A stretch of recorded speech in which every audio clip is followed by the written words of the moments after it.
बड़ी खबर आपको बता दें, जहां एक बार फिर संजय राउत ने आप और कांग्रेस को दे डाली नसीहत। देखिए इस रिपोर्ट में विस्तार से संजय राउत ने क्या कुछ कहा। ऐसी पार्टी है जिनको आसान नहीं है किसको समर्थन दे। हमने बार बार कहा है कि कांग्रेस बड़ी पार्टी है देश में, दिल्ली में आप बड़ी पार्टी, तो चुनाव लड़ने का एक प्रेशर कार्यकर्ताओं का होता है, खास करके विधानसभा या लोकल बॉडीज। लेकिन दिल्ली में आम आदमी पार्टी, केजरीवाल जी की ताकत सबसे ज्यादा है और माहौल ये है कि दिल्ली में आम आदमी पार्टी चुनाव जीत रही है और अच्छे मार्जिन से जीत रही है। मुझे ये दुख है हमारे पार्टी को या उद्धव ठाकरे साहब को कि कांग्रेस और आम आदमी पार्टी इंडिया ब्लॉक के सम्मानीय सदस्य है। कांग्रेस तो नेतृत्व कर रही है इंडिया ब्लॉक,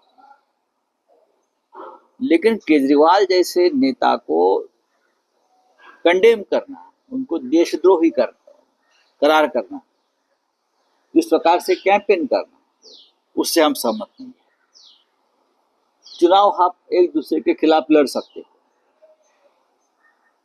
लड़ना भी चाहिए।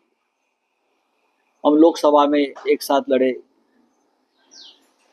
दिल्ली की विधानसभा की स्थिति अलग है, केंद्र शासित राज्य है, वहां चाहे कोई भी जीते, सरकार तो लेफ्टिनेंट गवर्नर चलाएंगे, अमित शाह चलाएंगे या मोदी चलाएंगे। चुनाव तो एक बहाना है, ये लोग किसी को काम करने नहीं देंगे और बीजेपी तो वहां जीतने नहीं जा रही है, न कांग्रेस जीतेगी। लेकिन कांग्रेस ठीक तरह से चुनाव इस बार वहां लड़ रही है। फिर भी अगर दोनों एक साथ आकर लड़ते तो हमारे जैसे लोगों को खुशी होती कि हम सब एक साथ हैं। क्योंकि शिवसेना यूबीटी भी एक अहम हिस्सा है, आप शिवसेना यूबीटी किसको? नहीं, हमने इस बारे में कोई निर्णय नहीं लिया है, क्योंकि हम ये दुविधा में है और हमारे कार्यकर्ता महाराष्ट्र में हम कांग्रेस के साथ हैं, लोकसभा में हम कांग्रेस के साथ हैं, आप भी हमारा साथी है। तो दोनों पार्टी ने बैलेंस रखना चाहिए प्रचार।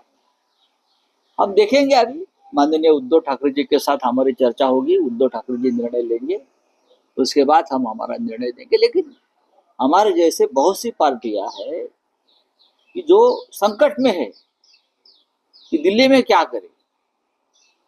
दोनों हमारे दोस्त हैं, दोनों के साथ हमारा एक रिश्ता है।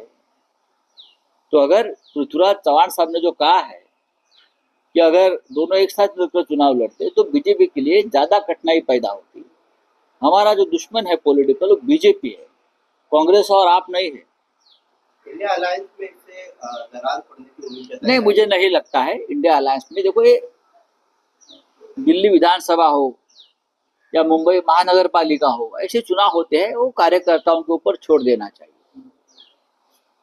हमारा जो अलायंस बनाया था इंडिया ब्लॉक का, वो लोकसभा के लिए